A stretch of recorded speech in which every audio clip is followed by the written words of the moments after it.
Muy buenas tardes. En primer lugar, un saludo a todos los distinguidos miembros de la Asociación de Historia de la Medicina Peruana y Parques Conmemorativos.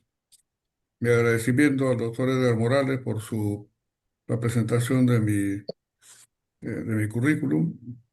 Y bueno, un saludo a todos los miembros de este importante quinto Congreso Peruano de Historia de la Medicina. Entonces, voy a tratar el tema de historia de las investigaciones de altura. Eh, en primer lugar, mencionar que antes de hablar de las investigaciones de altura, hubieron dos descubrimientos cruciales, digamos, que determinaron un cambio importante en la concepción de la respiración humana, del proceso de combustión, etcétera, que fueron el descubrimiento del oxígeno y el descubrimiento del barómetro. El descubrimiento del oxígeno se realizó a fines del siglo XVIII por tres importantes investigadores, Schiele, Priestley y Lavoisier. Y el barómetro que se descubrió a fines del siglo XVII por Torricelli. Estos fueron los dos descubrimientos fundamentales que marcaron el inicio de un conjunto de investigaciones que se realizaron en el mundo para conocer fundamentalmente el rol del oxígeno, digamos, en los procesos de respiración humana, tanto en sujetos que vivían a nivel del mar como también en sujetos de la altura.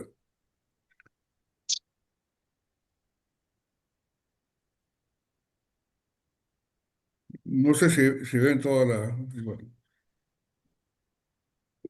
Una de las primeras investigaciones que se realizaron en el mundo fueron evaluar el efecto de las ascensiones en globo sobre sobre la fisiología humana.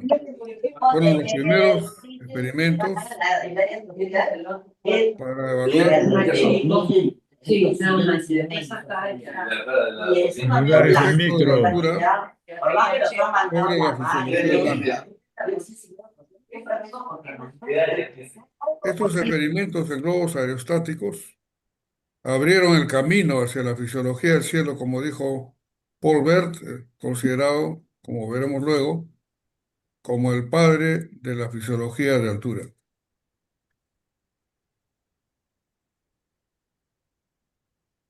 Acá tenemos una línea de tiempo en la que se ilustra los principales descubrimientos e investigaciones que se realizaron relacionados al efecto de la altura. En 1783 ocurrió el primer vuelo tripulado en globo que se realizó por los hermanos Montgolfier en Francia. El globo se convirtió en un laboratorio móvil para estudiar la atmósfera, la presión barométrica y la hipoxia. Entonces, Paul Bert utilizó globos aerostáticos y cámaras hipobáricas para demostrar los efectos de la presión parcial de oxígeno en el organismo. Fue uno de los primeros en descubrir que los síntomas del efecto de la altitud se debían a la hipoxia, o sea, a la menor presión parcial del oxígeno en el aire, y no a la presión baja en sí, no a la presión barométrica. Posteriormente, James Gleicher y Henry Coswell ascendieron hasta 11.000 metros en globo aerostático. Gleicher perdió el conocimiento por la hipoxia. Fueron una de las primeras evidencias humanas de los efectos graves de la hipoxia. ¿Cuáles fueron, digamos, el impacto de los estudios en globo aerostático en la medicina moderna? Sentaron las bases para el estudio de la aclimatación, del mal agudo de montaña y el uso del oxígeno medicinal. Estos estudios en los globos aerostáticos inspiraron investigaciones en cámaras hipobáricas y posteriormente dieron el inicio de expediciones que se realizaron principalmente en los Andes y en los Himalayas. Las cámaras hipobáricas constituyeron un hito experimental de la fisiología de altura. Las cámaras hipobáricas, que fueron creadas por Paul Bert, transformaron el estudio de la hipoxia, estableciendo los fundamentos de la medicina de altura moderna. Estas cámaras hipobáricas simulaban las altitudes extremas en condiciones controladas, eliminando variables como el frío, el ejercicio o la deshidratación. Las cámaras hipobáricas permitieron aislar el efecto de la hipoxia, o sea, la baja presión parcial del oxígeno, sobre el organismo. Paul Bert, en 1878, demostró que la hipoxia y no la presión atmosférica causaba el mal de altura. Experimentó con animales y consigo mismo. Y determinó que la presión parcial del oxígeno letal es constante, sin importar la presión o el porcentaje o contenido de oxígeno. Y también introdujo el uso terapéutico del oxígeno. Posteriormente, Angelo Mosso, inspirado en los estudios de Paul Bert, simuló también una altura semejante a la cima del Everest a una presión barométrica de 246 milímetros de mercurio.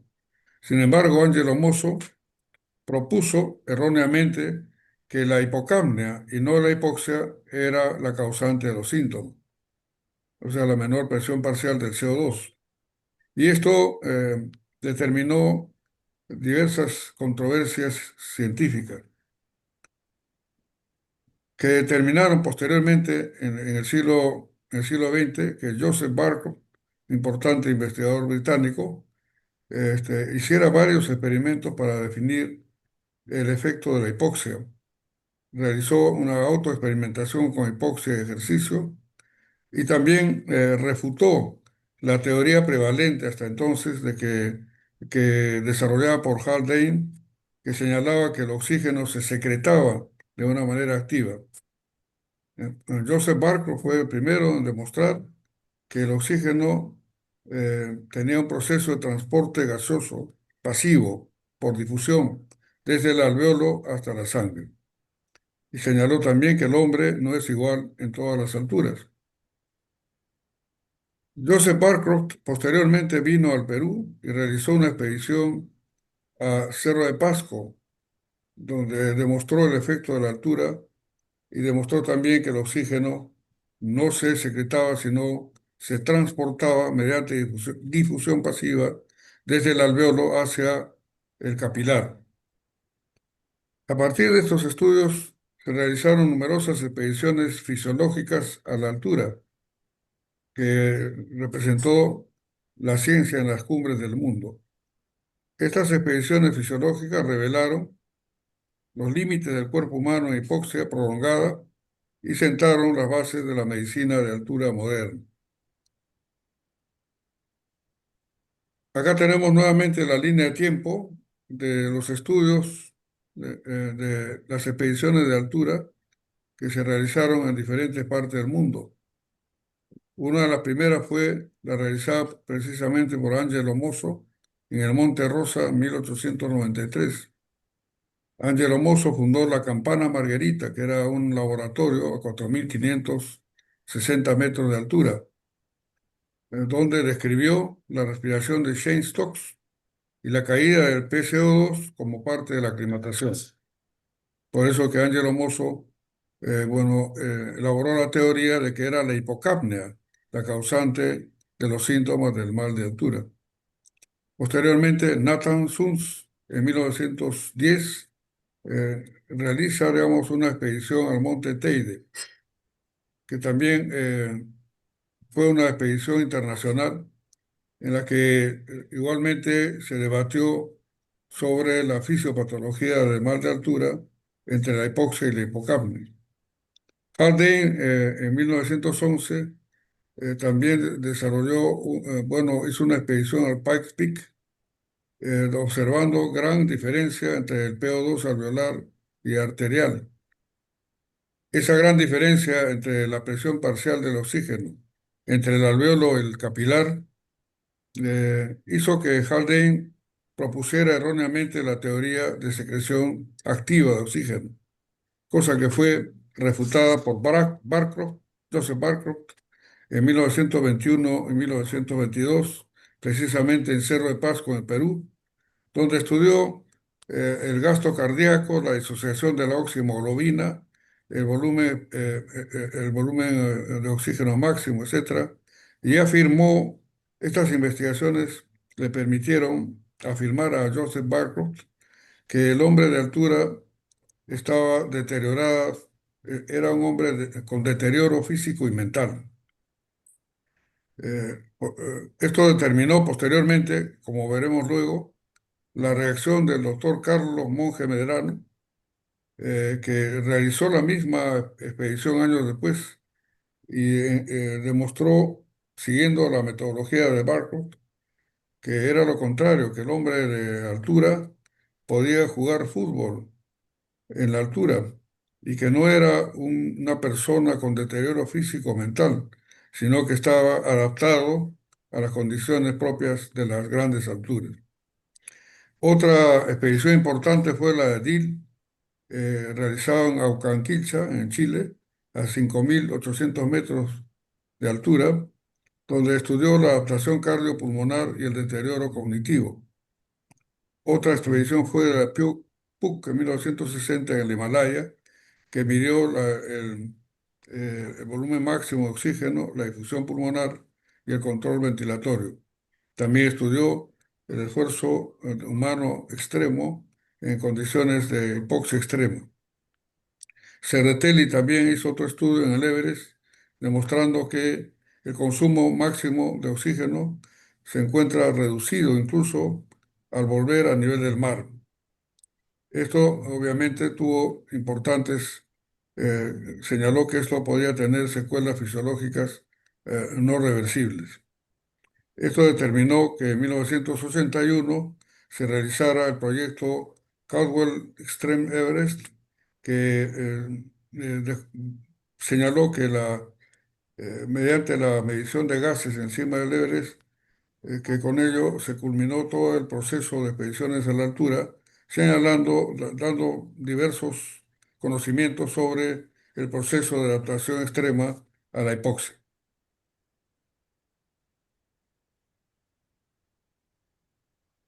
Un autor importante, digamos, en el desarrollo de las investigaciones de altura fue Denis Jordanet, que vivió muchos años en México y él acuñó la teoría de la anoxemia, ¿ya?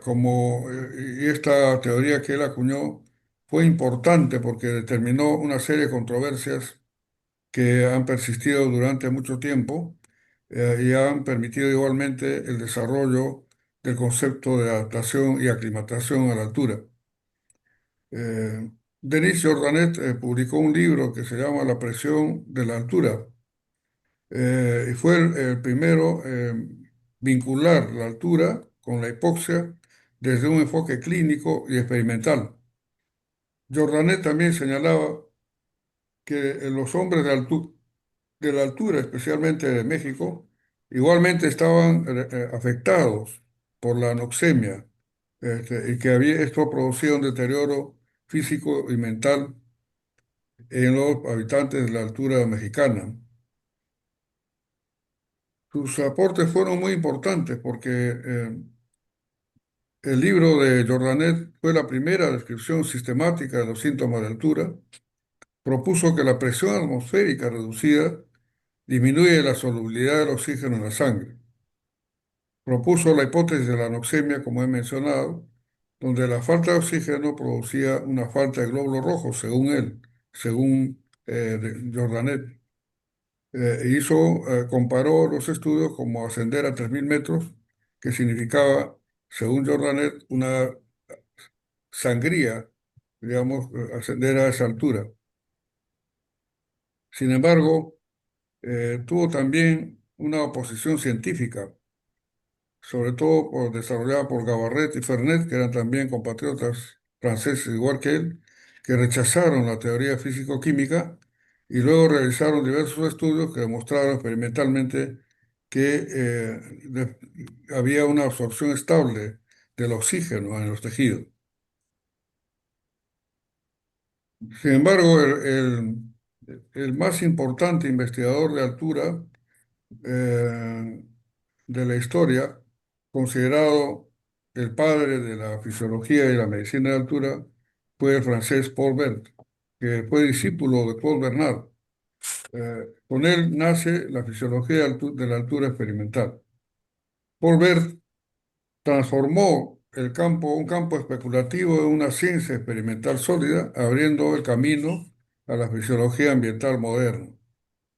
Fue un médico zoólogo, pionero también de trasplantes y parabiosis, y que colaboró con Denis Jordanet. Denis Jordanet tuvo la bondad de financiar las cámaras hipobáricas que desarrolló Paul Bert para hacer sus experimentos. El legado de Paul Bert fue que sentó las bases para el alpinismo, para la aviación, para la medicina crítica y espacial. Según John West, que ha escrito digamos, un tratado sobre el legado de Paul Bert, sin Bert, según John West, no entenderíamos la supervivencia humana en altitudes extremas. La obra clave de Paul Bert fue La presión barométrica, que fue publicada en 1878, que marcó el inicio de la fisiología de altura moderna, que fue homenajeada en forma brillante por Ralph Kellogg en 1978 al conmemorar los 100 años de la publicación de esta obra importante para la fisiología y la medicina de altura. Los aportes centrales de los trabajos de Paul Bert fueron, en primer lugar, que la hipoxia y no la presión total son las causantes, y no la presión de oxígeno baja, son las que producen los síntomas típicos del mal de altura. Las cámaras hipobáricas demostraron que fueron un método riguroso y experimental para ver el efecto de la hipoxia sobre los organismos humanos y animales. Desarrolló un método riguroso y cuantitativo, integrando la ley de Dalton, las mediciones gasométricas, y confirmó la hipoxemia arterial en la altura. También utilizó el oxígeno como terapia, demostrando el alivio inmediato del mal de montaña mediante la administración de oxígeno. Otro exponente importante en la historia de las investigaciones de altura fue François Gilbert Biot, que a su vez fue discípulo de Paul Bert. Entonces, los estudios de François Gilbert Biot constituyen pues, un enriquecimiento a toda la teoría desarrollada por Paul Bert y significaron una contribución importante para el desarrollo de la fisiología de altura. François Gilbert Biot vino al Perú, digamos, motivado e inspirado por Paul Bert y por la obra de Paul Bert, la presión barométrica, interesado en lo que ocurría inicialmente en los animales andinos adaptados a la hipoxia, como las llamas y los cóndores. En 1889, Biol viaja al Perú para investigar in situ y se fue a Morococha, que está a 4392, teniendo como asistente el estudiante de esa época de San Fernando, Juan Mayorga. Los resultados de los estudios de François Gilbert Biot fueron presentados en París en 1890. ¿Cuáles fueron las contribuciones de Biot? Uno, de que había una policitemia adaptativa. Los sujetos que vivían en la altura desarrollaban un aumento en la producción de eritrocitos de 5 a 8 millones por milímetro cúbico, la llama hasta 16 millones. Fue la primera evidencia de la hiperglobulia compensatoria. Igualmente, otra contribución fue la capacidad respiratoria. Mediante estudios con bomba de mercurio, demostró que el aumento de la hemoglobina compensa la disminución de la presión parcial del oxígeno, o sea, y contribuye a un mejor transporte de oxígeno a nivel de los tejidos. El legado científico de Biot constituyó la fundamentación de la aclimatación fisiológica por policitemia. O sea, la gran contribución es que la policitemia de alturas, el aumento de los glóbulos rojos, era un mecanismo fisiopatológico compensatorio para compensar la menor presión parcial de oxígeno a nivel arterial. Los estudios de Paul Biot, de François Gilbert Biot, constituyeron el preludio de los estudios de Carlos Monge Medrano y la fisiología andina moderna. Le dio un enfoque clínico experimental que son la base de la medicina de la montaña actual.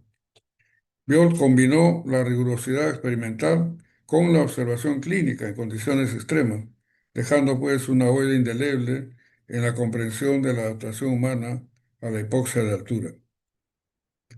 Carlos Monge Medrano, insigne profesor de San Fernando, eh, realizó una expedición científica en 1925. Precisamente este año se cumple 100 años de la descripción que él hiciera respecto de altura, del efecto de la altura como base, digamos, del mal de montaña crónico, que él lo publicó, lo presentó en la Academia de Ciencias de París. Él desarrolló la fisiopatología de la enfermedad de los Andes y refutó a Joseph Barcroft, indicando que el hombre de altura más bien era un hombre adaptado que podía vivir en altitudes extremas y que podía desarrollar sus actividades normales y aún jugar fútbol a más de 4.000 metros de altura, cosa que no podía realizar una persona nacida a nivel del mar.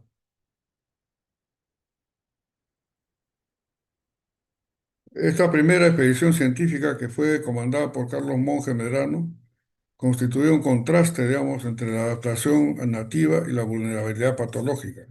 Entonces, Carlos Monge Medrano mencionó de que el hombre de altura, a diferencia de lo que pensaba Joseph Barco, era un hombre adaptado a la altura y podía realizar sus actividades de manera normal. Eh, entonces, identificó igualmente una nueva entidad clínica, el mal de montaña crónico, que luego fue, como he mencionado, presentado en la Academia de Ciencias de París, y el propio doctor Baqués, que es el que había descrito la nosología de la policitemia vera, fue el que propuso que esa nueva entidad, eh, descrita por Carlos Monge Medrano, se llamara mal de monje, epónimo que persiste hasta la actualidad. Entonces, la enfermedad de monje o mal de montaña crónico o enfermedad de los Andes es una descripción que desarrolló el profesor Monge observando nativos previamente aclimatados, que luego presentaban, digamos, un proceso de desadaptación con alteraciones a nivel mental y compromiso del sistema nervioso, y que dichos síntomas mejoraban al descender a nivel del mar. Eh, Sin embargo, también señaló que había una persistencia en la población andina de esto, del mal de montaña debido a otros factores no necesariamente ligados a la hipoxia de la altura. Eh, el doctor Monge, como he mencionado, eh, hizo un contrapunto a Barco. Mientras que Barco señalaba que nadie puede vivir bien en la altura, Monge decía que sí pueden vivir bien, salvo cuando aparece la enfermedad crónica de la altura. La importancia científica de Carlos Monge fue que introdujo el concepto de intolerancia adquirida a la altura, que fue la base para estudios posteriores sobre mala adaptación crónica a la hipoxia. Inició una línea científica que define la fisiología andina moderna. Carlos Monge Medrano rompió paradigmas al demostrar que la altura no solo permite adaptación fisiológica, sino también puede generar patologías únicas aún en los pobladores nativos. Una contribución importante del doctor Carlos Monge Medrano fue la creación del Instituto de Biología Andina de la Universidad Nacional Mayor de San Marcos, dándole un enfoque integral sobre la vida en la altura. Este instituto tiene su sede en el Hospital arzobispo Loaiza, y tenía un laboratorio de altura que era el laboratorio Morococha. Eh, entonces, este instituto nació con una visión integral. Fue creado con un programa ambicioso e interdisciplinario, abordando las dimensiones no solamente biológicas, sino también sociales, históricas y patológicas de la vida en los Andes. Tuvo como ejes temáticos del programa original la historia de los estudios de altura, la vida del poblador andino peruano, así como la bioquímica, la fisiología y la patología andina. Este instituto fue considerado de excelencia científica por el historiador Carlos Cueto, que fue precisamente su tesis doctoral de historiador en la Universidad de Nueva York. Hubieron dos grandes enfoques en los primeros años. El primero, el estudio de la enfermedad de Monge como una maladaptación a la altura, identificación de la patología hipóxica crónica y los estudios morfofisiológicos que caracterizaron las adaptaciones físicas, como el volumen torácico aumentado, la policitemia por un aumento de los glóbulos rojos y la hiperventilación como mecanismo compensatorio. Hubo una dualidad en el enfoque científico inicial. Hubo un contraste entre la adaptación fisiológica y la patología crónica. Ambos contribuyeron a definir la fisiología andina moderna. El Instituto de Biología Andina fue un pionero en integrar la ciencias físicas y biológicas con las ciencias sociales, impulsando una visión holística de la vida en la altura que sigue influyendo en la biomedicina actual. Un importante e insigne investigador de altura fue el doctor Alberto Hurtado Abadía, que trabajó estrechamente con el doctor Monge entre ellos desarrollaron visiones contrapuestas sobre la adaptación a la altura, que es una diferencia clave en la fisiología andina. El doctor Hurtado había sido exalumno de la Universidad de Harvard y luego se entrenó también en Rochester. Vino al Perú y trabajó muchos años en La Oroya. Precisamente el Hospital del Seguro Social de La Oroya lleva su nombre. Era un fisiólogo y muy estricto y fue el primero en aplicar la bioestadística moderna a los estudios de altura. El doctor Alberto Hurtado, como todos sabemos, fue uno de los fundadores de la Universidad Peruana Cayetano Heredia en la época del cisma del año 61 y lo que hizo fue crear una extensión del Instituto de Biología Andina, que es el Instituto de Investigaciones de la Altura de la Universidad Peruana Cayetano Heredia. Entre ambos insignes investigadores hubo, sin embargo, una diferencia conceptual respecto del efecto de la altura. Mientras que Carlos Monge Medrano sostenía que la adaptación tenía un origen genético, Alberto Hurtado Badía consideraba que la adaptación tenía un origen ambiental, no genético y además reversible. La evidencia de Carlos Monge Medrano para señalar que la base de la adaptación era genética eh, era que el andino mantiene sus características fisiológicas incluso al migrar a la costa, como es, por ejemplo, el aumento de la caja torácica, y defendió la herencia como base de los mecanismos compensatorios. Y, por otro lado, el doctor Hurtado señalaba que los mecanismos como la hiperventilación o la hiperglobulia podían adquirirse o perderse al bajar a nivel del mar. Enfatizó también la plasticidad fisiológica ante los cambios de altitud. ¿Cuál fue finalmente la importancia de estos estudios?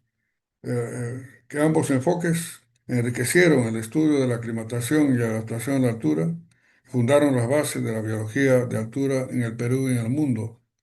Y esta diferencia, digamos, sigue siendo tema de debate actualmente como producto, digamos, de las investigaciones realizadas por estos dos insignes maestros. La fisiología peruana en el sistema mundial constituye una inserción singular desde la periferia. Precisamente el historiador Marcos Cueto, en su tesis doctoral, señala que todas las investigaciones que se realizaron en el Perú desde el año 1925 hasta fines del siglo XX fueron investigaciones originales de alto nivel científico que él lo clasificó como la excelencia científica en la periferia, considerando que el centro es en Europa y Estados Unidos y la periferia somos países como Latinoamérica. En la actualidad, el Instituto de Investigaciones de la Altura de la Universidad Peruana Cayetano Heredia sigue realizando numerosas investigaciones, esta vez con base molecular, y tiene un órgano que es la revista Acta Andina, que es un órgano internacional donde se plasman las diversas investigaciones que se realizan no solo en la Universidad Cayetano Heredia, sino en otras instituciones académicas. Entonces, Marcos Cueto señala que las ciencias periféricas en el siglo XX se refería a los países en vía de desarrollo como el nuestro, que se caracteriza por tener pocos investigadores, por tener recursos limitados. Sin embargo, pese a ello, hubo una excelencia científica frente a la frontera del conocimiento. A fines de los años 20, los estudios de altura eran un campo emergente. Perú ofrecía un entorno natural único para investigar la hipoxia crónica. Los fisiólogos peruanos como Carlos Monge y Alberto Hurtado no eran marginales, sino que estaban a la vanguardia científica mundial. Las claves de su contribución fueron las condiciones geográficas privilegiadas para sus investigaciones in situ. Partieron de la pregunta científica innovadora, ¿cómo se adapta el cuerpo humano a la hipoxia crónica? Y cómo a partir de ello se realizó una producción extraordinaria de un conocimiento original e innovador que influyó en la fisiología global a nivel internacional. Y como conclusión de la tesis doctoral de Marcos Cueto, señala que la fisiología peruana desafió el estatus periférico, fue protagonista en la creación de un nuevo conocimiento científico en el siglo XX. Muchas gracias, agradezco por su atención.